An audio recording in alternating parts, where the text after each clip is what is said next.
Ladies and gentlemen, most of you, of course, are familiar with our first speaker, Phil Rushton. In fact, if you're not, you've got some explaining to do. You should definitely, I in fact order you to go out and buy his book, Race, Evolution, and Behavior. It's really one of the great works ever written about race. And in a sane world, Phil Rushton would be widely honored for his contributions to science, but given the insane world we live in, he's been insulted and reviled, but of course never refuted. All the same, he had to fight for years to retain his position as professor of psychology at Western Ontario University in the face of a concerted effort to have him fired. Now, throughout this period, Professor Rushton's cheerful and polite persistence has been an inspiration to everyone who knows him. And I think it is his careful and dedicated pursuit to the truth has finally worn down his opposition and reduced them to baffled and frustrated silence. As a consequence, Professor Rushton is probably more active in research now than at any time. He's working with colleagues all over the world. For example, one of his studies now has to do with the link between maternal IQ and infant death rates among gypsies in Serbia. He's also working on the heritability of personality and intelligence among South Korean twins. In his spare time, if he ever has any, he's working on a book that covers the last 150 years of race research and behavioral genetics research. He really is one of the great psychology researchers of our time, and it's a great pleasure and honor to have him speak with us today, and he will speak on the question of the heritability of world IQ differences. So please welcome Phil Rushton.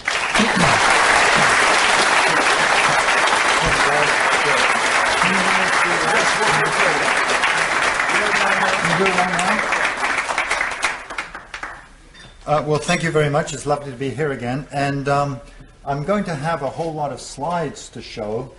So these people down here, I don't know that you're going to be able to see them. I don't know whether you want to stand at the back there. They're going to be showing them throughout the whole half hour, so it's up to you. I had moved this way back here at one point so that you could see it a little bit better. Okay. And I apologize in advance also for the fact that some of the talk is a little more technical today than perhaps you're used to, but that's only going to be about 5 minutes, and so you'll be able to get the gist anyway of what I'm trying to say. The title of the talk is The Heritability of World IQ Differences.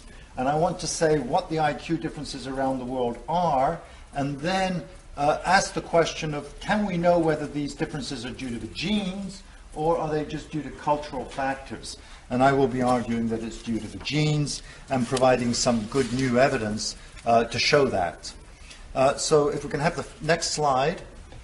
This is a picture of the world IQ map of the indigenous populations of the world as they existed around 1490.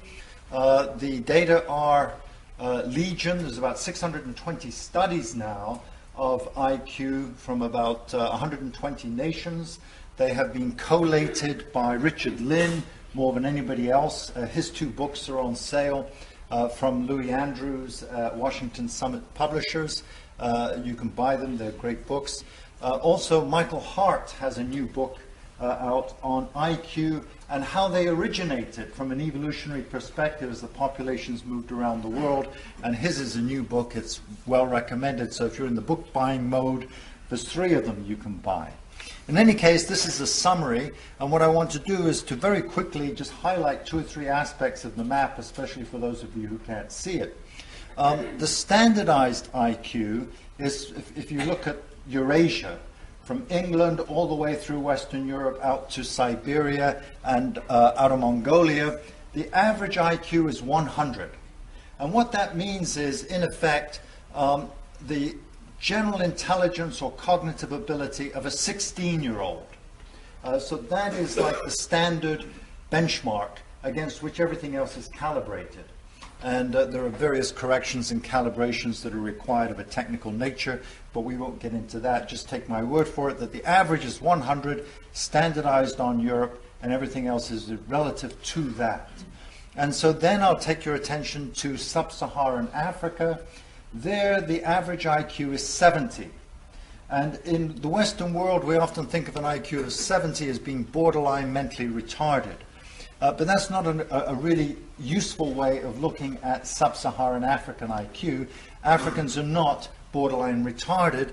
It's much better to look at them as having a mental age relative to the 16-year-olds of Europe of about 11-year-olds. And of course, an 11-year-old is not mentally retarded.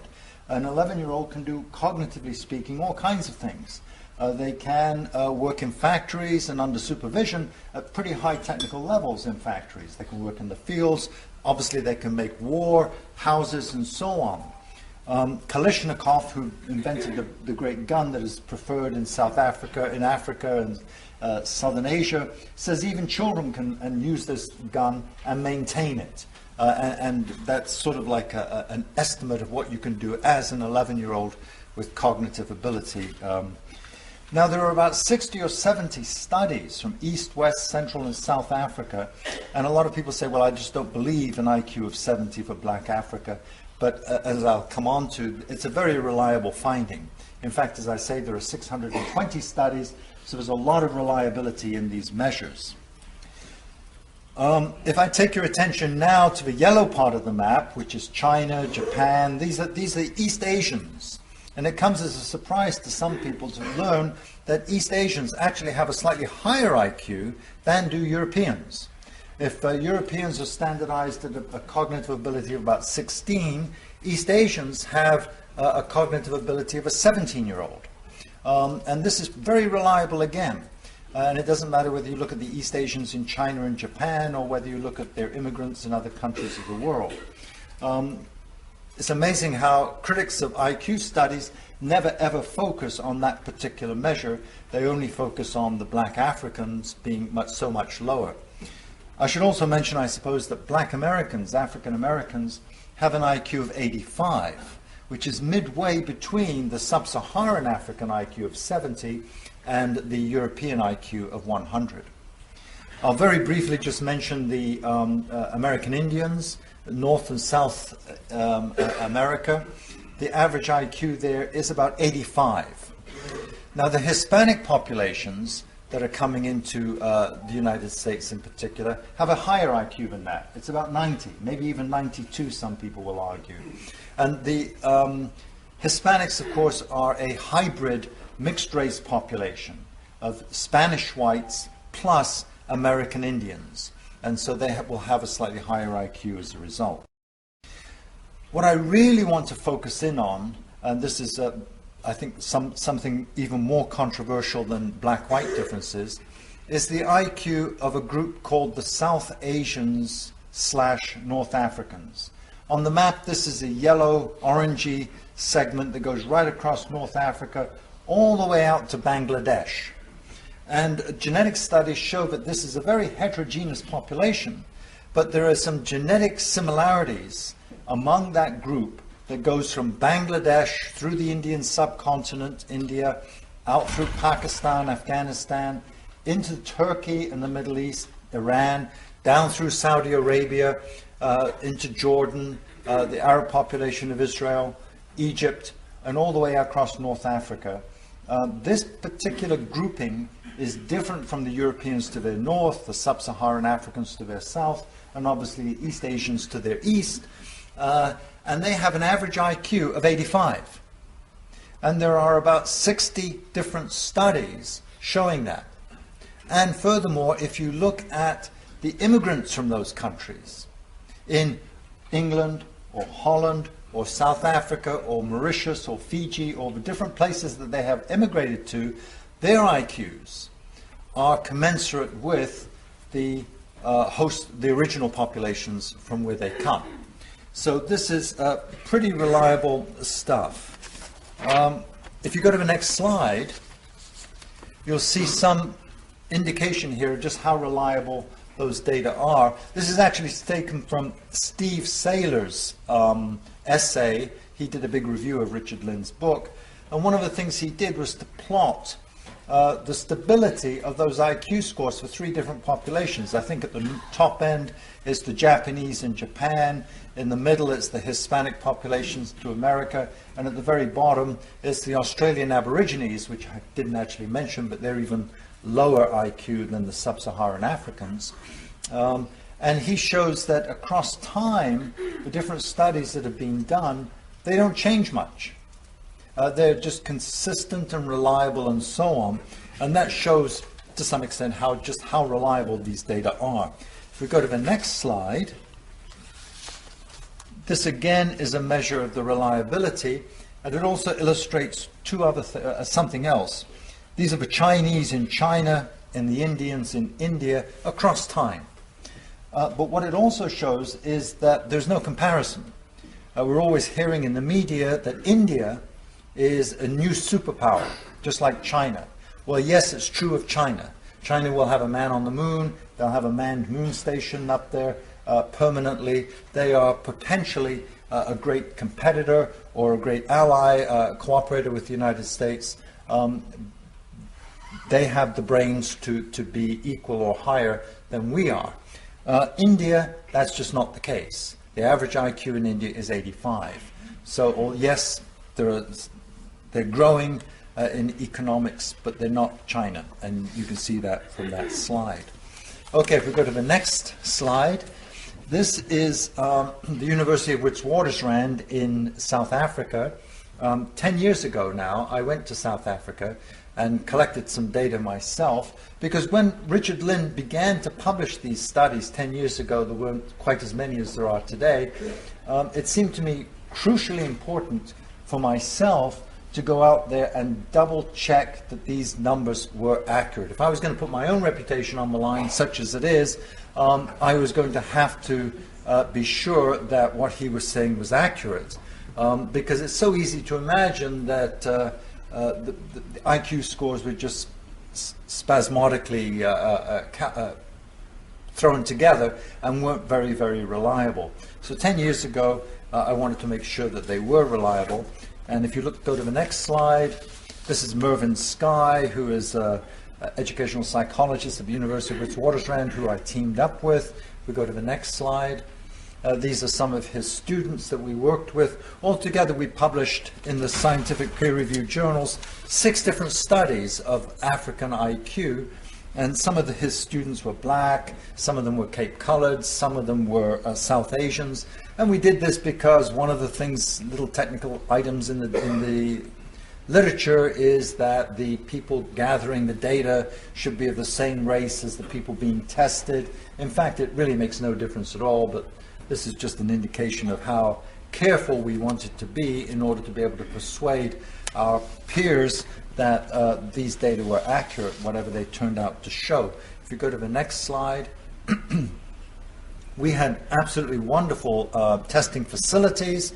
This is a huge examination hall, well lit, air conditioned, chairs and tables well apart from one another. They had plenty of time in order to do, gave them 3 hours if they wanted to take it, to do basically a 20-minute test. We paid them, they were very well motivated, and there were blacks and whites and South Asians and East Asians. And we altogether tested something like 1,500, in fact I think it was like 1,600 African undergraduate students. We had, if you go to the next slide, this is the kind of puzzle that we gave them. These are non-verbal tests, very well accepted psychological tests that people use all around the world. It's actually called the Raven's Progressive Matrices. What you have to do is, there's a missing piece at the very top, and what you have to do is to go down and find among the 5 or 6 items the one that you think fits. In fact, it's number 4, it's the black square that goes in there. And the tests that we give have 60 of these different puzzles. And so it's the total score that then counts, and you compare that to what white people do or East Asians people do, and you translate them into IQ equivalents. So that's what we did, and what we found was that, yes, Richard Lynn basically was correct, that the average general population level was 70. And we even went in search of the highest African IQs that we could possibly find. So we looked for engineers in the end. We considered lawyers and medical people and so on, but we went for engineers because these people had taken maths and science all the way through high school. They had passed with matriculation on those subjects. And even, you know, in America, taking maths and science as an undergrad, as a high school student, is not the highest interest level. Well, among black Africans, it's even lower interest level. So these were the nerdiest, most intelligent black Africans that we could find. They'd gone into the University of Witwatersrand. They wanted to pursue a career and a degree in engineering. And they ended up with an IQ, the highest IQ that we've ever tested in black Africa. And they ended up with an IQ even as high as 103. But if you make the assumption that they are 30 points higher than the general population, just like students at, say, Caltech or MIT or Harvard might be 30 points higher, especially if they're taking maths and engineering, then you have to subtract 30 to get the population level, and that's what we did, and that was commensurate with an IQ of 70. In any case, if you go to the next slide, this is Soweto, which is basically a suburb, if you like, of Johannesburg. And as you can see, the living conditions are absolutely awful. These are tin shacks. There's no electricity, there's no paved roads, there's no running water. It's a nightmare at night. There's thousands of children. It's a very violent place. You would not want to raise your child in one of these houses and expect your child to do homework at night and do well in school and go on to university. And so it's very easy for people to look at these kinds of cultural conditions and say, well, yeah, that's causing the IQ of 70. And maybe it is. That's a very reasonable hypothesis. But on the other hand, you could also turn it around and say, yes, and if you had a population base with an IQ of 70, these are the kinds of living conditions they would produce. This is the kind of civilization you would expect. So how is it possible to tease apart these two alternative, perfectly well-formed, coherent hypotheses? And that's what I'm going to talk about in about 2 minutes. Next slide. This is Belgrade, the capital of Belgrade, a very nice city in Serbia, where I also went a few years ago to look at South Asians. Go to the next slide. This is Jelena Čevorović, who is a social anthropologist there, and I teamed up with her, and we've been collecting some data on, if you go to the next slide, these people. These are South Asians, the Gypsies, the Roma, as they're now called. And there are a lot of them in Serbia and Eastern Europe. In fact, we have 2 members of the European Parliament with us here in the audience, and I think they'll probably vouchsafe for the view that the Roma, the Gypsies, are now a major social problem in large parts of Western Europe because they're coming from the Eastern Europe into Italy and Britain and France, and they are a social dislocating force, crime and so on. And it's been very well known that the Roma have a very poor educational level, and there are a few studies showing that they have a very low IQ. And people always wonder why is this true? But if you go back to my original chart, the IQ map of the world, they are a South Asian population. The average IQ there is 85, and so you would expect these people to have social problems.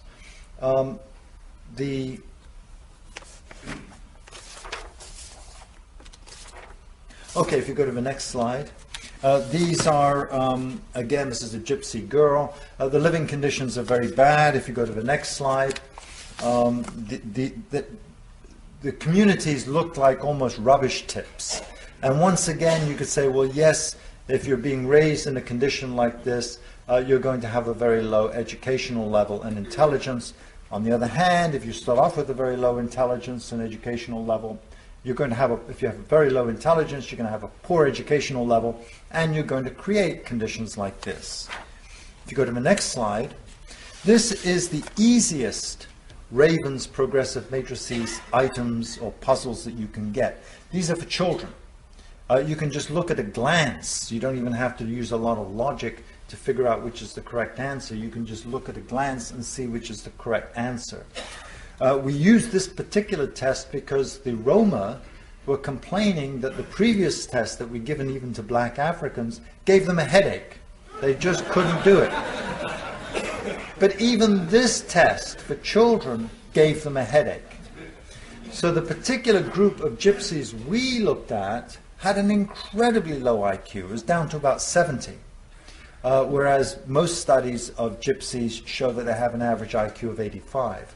And we actually think that what happened is that a lot of the more intelligent Roma from places like Serbia, the former Yugoslavia, have already gone to places like Germany.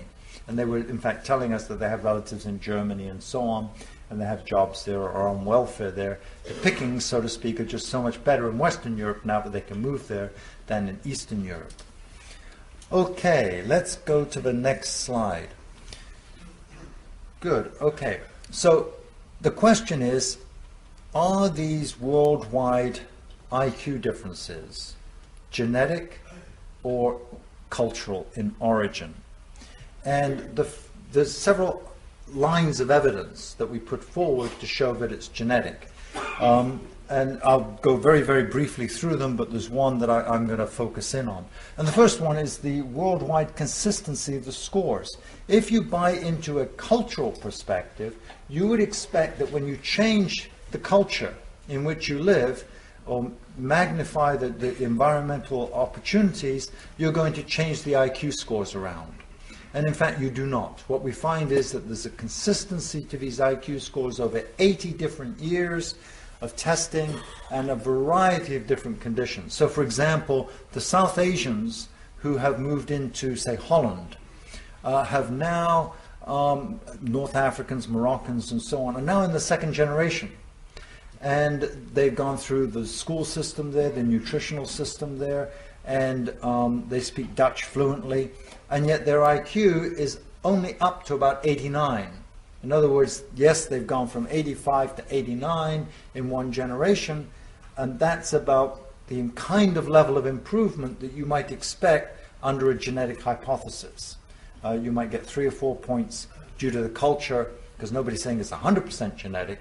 It's at least 50% genetic, maybe as high as 60 or 80% genetic. So there's some movement due to culture, but the genes keep the culture on a leash. It may be a relatively moderately long leash, but there's a leash, and eventually you can't go any higher up. So that's the first argument for it being genetic. Maybe that's not a very strong argument. Let's go to the next slide. I'll skip over this basically because this is basically the race differences are most pronounced on the most G-loaded components of tests. And the G-loaded component is that component which is the most predictive part. As it gets a bit technical, there's no point in belaboring it. Let's move to the next one, because this is the one I want to spend time on. The race differences are most pronounced on the most heritable components of the tests. And that's where I'm now going to get a little bit more technical. Go to the next slide. We've just published a paper in July of last year in the Proceedings of the Royal Society of London, and this is a very prestigious journal. I'm saying this not so much to toot my own horn as to convey the view that these studies are now in the scientific mainstream. They're now being accepted by the mainstream biology journals, which probably would never have happened 10 years ago. Now, they have not percolated up into the mainstream media. The New York Times or even The Economist is not going to run with this.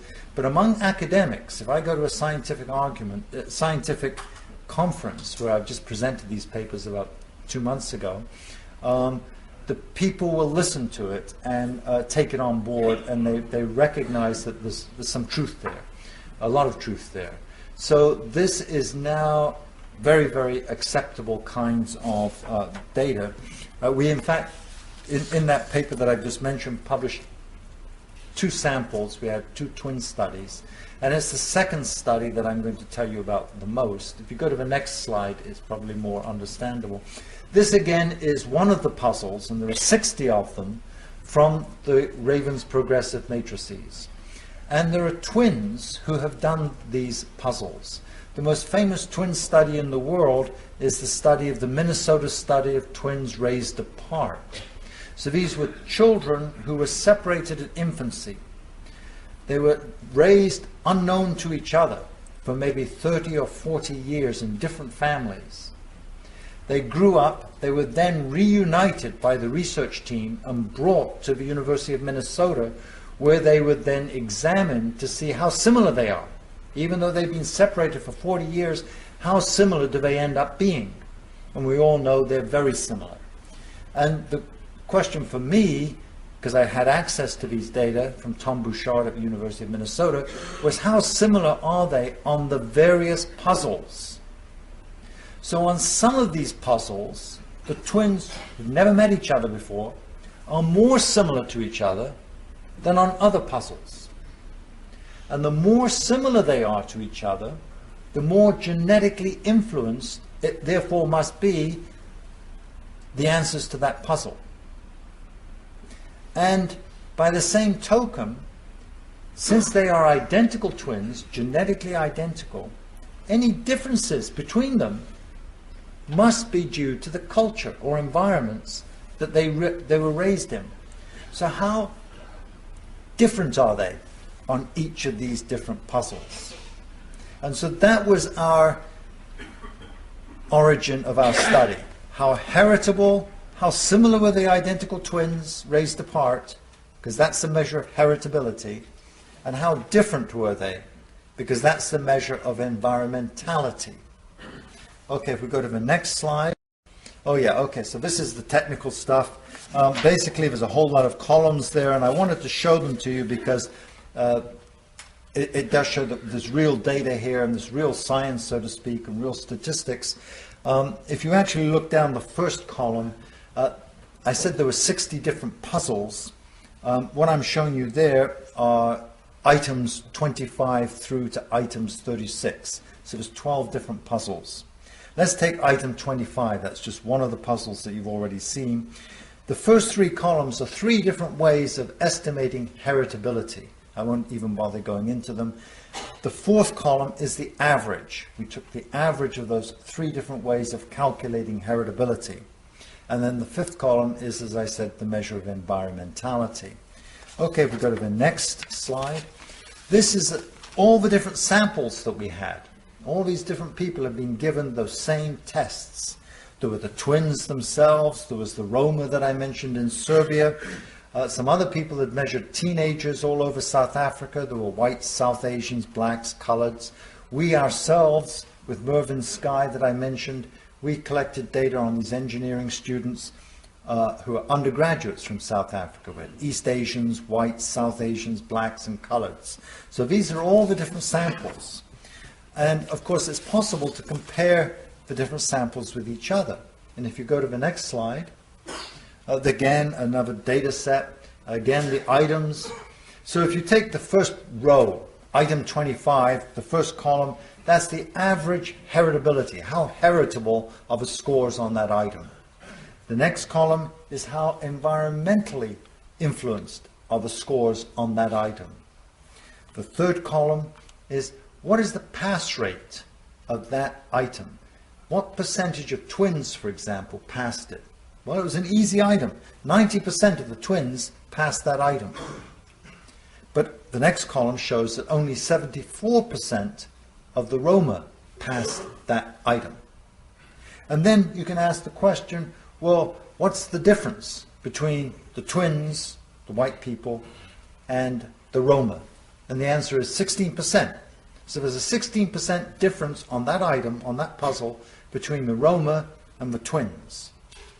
Now you might be able to see where I'm going with this. You've got different levels of difference. On some items, there's more difference. On other items, there's less difference.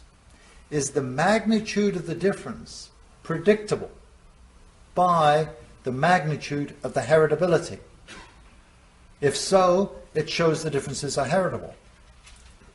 Or is the magnitude of the differences better predicted by the magnitude of the environmentality? In which case, the differences are due to the environment. And of course, both could be right. You could have some of the difference due to genes, some of the difference due to the environment. Go to the next slide. And again, this is all complicated stuff, but I just wanted to show you that this is the kind of publications there are. These show the magnitudes of the difference as a result of the heritability. Essentially, the differences between all the groups are most pronounced on the most heritable of the items. And they're not there on the environmentality of the items. If you go to the next slide. Well, this is just a different, we've just compared every possible group. So for example, if you go to the very bottom line, you've got the Roma. These are the people in Serbia who filled out the test, compared to black undergraduates in Johannesburg.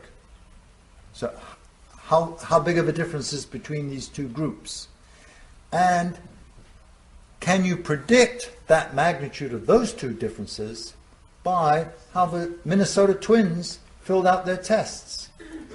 And yes, you can. And the more heritable the test, the bigger the difference. And this strongly implies that the race differences, because they're there on the most genetically influenced traits, are themselves genetic in origin. Okay, if you move to the next slide, and I'll go very quickly through these now.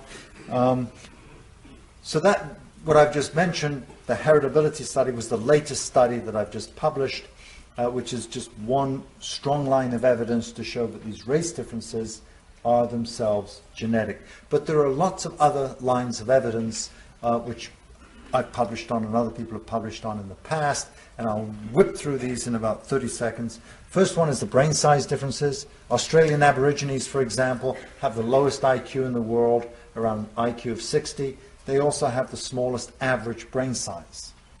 East Asians, at the other extreme, the Chinese and the Japanese, have the highest IQ of population groups. They have the largest brain sizes. And we know from MRI studies the brain size is related to general intelligence. So this all lines up, it's very consistent with the genetic hypothesis. Go to the next slide. Studies of racial admixture. The genetic perspective would tell you that if you intermarry the two population groups, their offspring should be midway between their two parental populations. And there are mixed race populations all around the world. So for example, if you go to Australia, you will find that there are whites and Aborigines who've intermarried or had children together. Their offspring are intermediate between the two other populations. Black-white differences in the United States we're familiar with. White Indian population differences in Mexico we're familiar with. Go to South Africa, you also have mixed race populations. Chinese or Vietnamese and white populations. And again, consistently you find that the offspring are midway between the two population groups. And this is exactly what you would predict from a genetic hypothesis. So that's just another line of information. If you go to the next one, transracial adoption studies, beginning in the Korean War, for example, white people from Belgium adopted, one big study done in Belgium, adopted a lot of very malnourished Korean children. And the Korean children, how do they grow up? Do they grow up like the Belgians, or do they grow up slightly higher than the Belgians? The answer is slightly higher than the Belgians. Black children are raised by white people. How do they grow up? Do they grow up to be like white people, or do they stay around the black population level? The answer is they stay around the black population level. So you have transracial adoption studies are very good measures of the genetic hypothesis. You go to the next one. Well, this is regression to the mean, technical statistical argument I won't get into. If you go to the next one, races obviously differ in a lot more than just IQ. They differ in things like crime rates and fertility rates and maturation rates and so on. Again, these line up very perfectly with IQ differences. I won't get into that. Go to the next one, human origins research. I don't have time to do that, but you can read Michael Hart's book, and he discusses the origin of the different races and why some groups have higher IQs than others. Basically, if you live in cold winters, then you really need people with low IQs do not survive the cold winter because their babies die. If you can't feed your baby during the winter, you're not going to survive. So the colder the climates, on average, the higher the IQ of the population that managed to survive there. And finally, if you go to the very last one, and this is the last slide, the inadequacy of cultural explanations. Psychologists have come up with, there must be 100 different theories of why groups differ over the years. I mean, at one point, blacks in America were considered to live in very culturally deprived, under-stimulating environments, rural Mississippi or something. It's so boring out there that no wonder they're sort of lower IQ. But today the theory is that they live in overstimulating environments.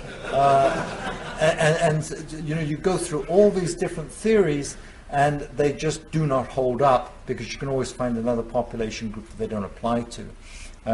Ghettos, for example, blacks are born in ghettos and raised in ghettos. This inhibits their intelligence. But the concept of a ghetto was first invented for the Chinese and the Jews back in 1910. And the argument was, yes, the Chinese in particular live in a ghetto in Los Angeles, and this protects them from the disruptive influences of the outside environment. So for one group, the ghetto raises the IQ. For another group, the ghetto lowers the IQ. So the concept of ghetto is pointless. And you can go through all the cultural theories to obliterate them, and you're only left with a genetic argument. So that's it. Thank you very much.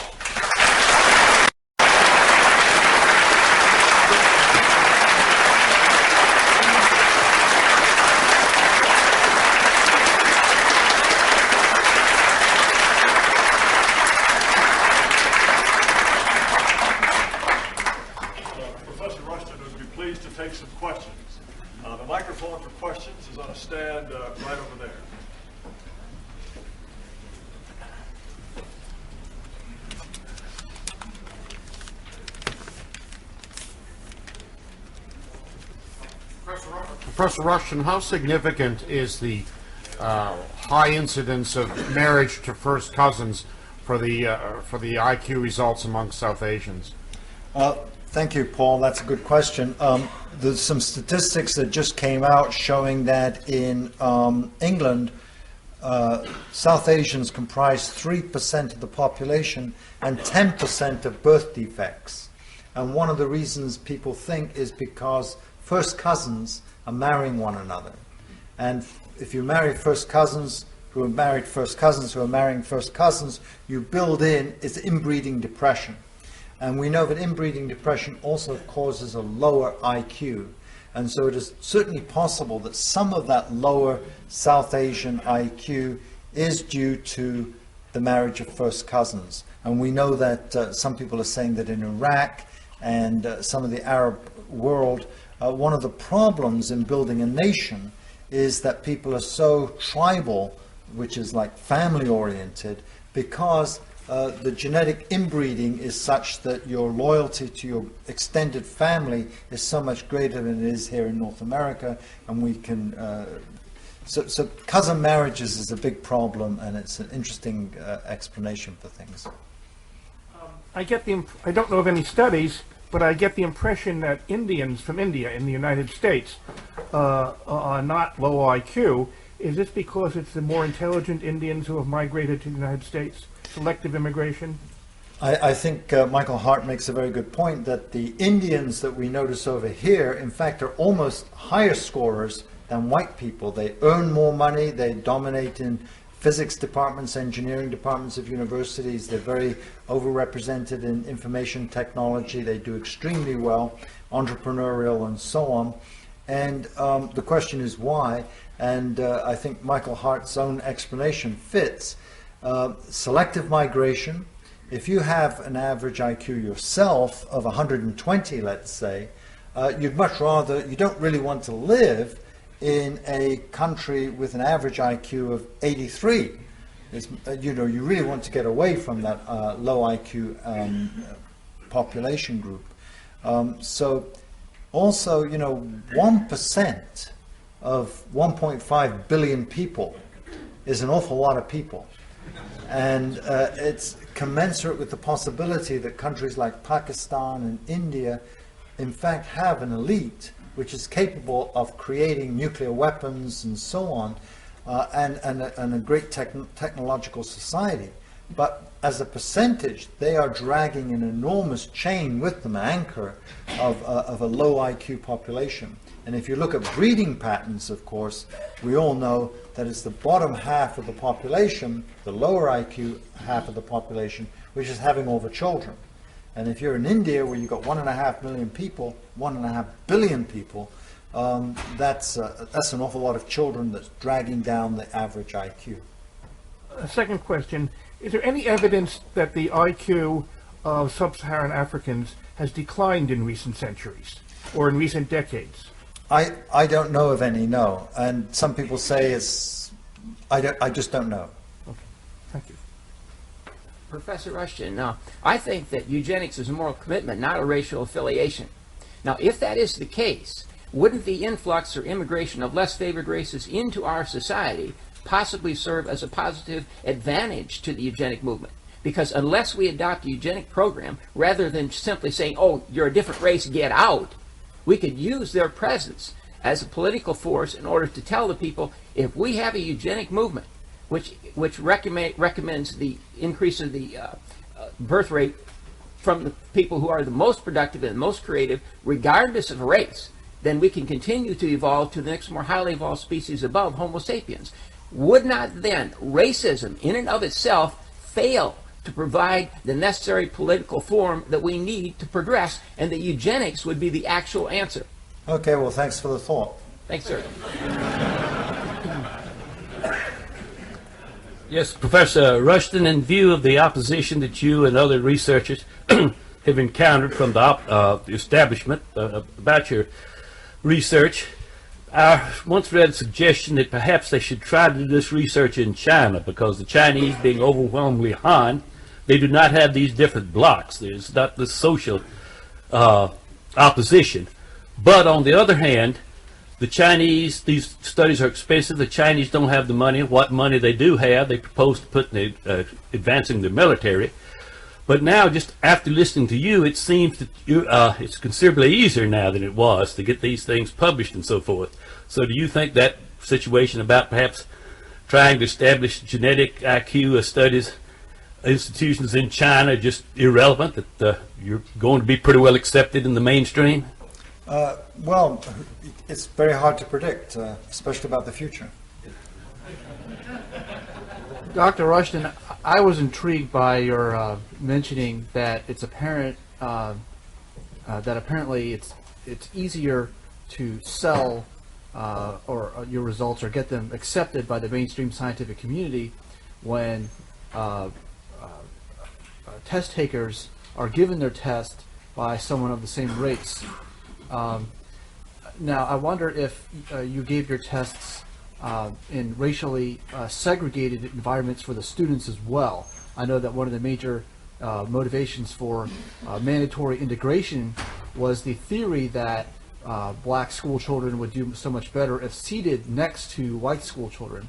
And have you tested that hypothesis? Have you tested the scores of various racial groups when they're in mixed environments when taking the test compared to when they're not? We ourselves haven't, but other people have, and it really doesn't make any difference. Just one last question. I'm sorry, we're running out of time. Okay. Professor Rushton, in a little psychometric ghetto that you and your fellow researchers inhabit, you're doing incredible research on IQ. However, in the rest of the university, students are taught by professors and administrators that there is no such thing as IQ, or a science of IQ, and that only a racist would even claim that such science exists. So how much of a future at Western universities does psychometric research have? Well, I think that under one guise or another, intelligence research is blossoming. For example, in the U.S. military uses IQ tests. They use a different name. For every new incoming person, we have good IQ data from the U.S. military from World War I all the way up to today. Industrial organizational psychologists use IQ tests all the time to choose executives and so on. We have masses of IQ data from IO psychology. These tests are being used, even No Child Left Behind by the Bush administration, which is in the school systems.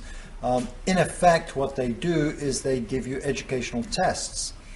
Educational tests for different minorities and so on are themselves a rather poor but nonetheless valid measure of intelligence. The SAT scores, GRE scores that you need to get into university and so on, the LCATs if you want to get into law school, all of these can be viewed as a form of general intelligence. And military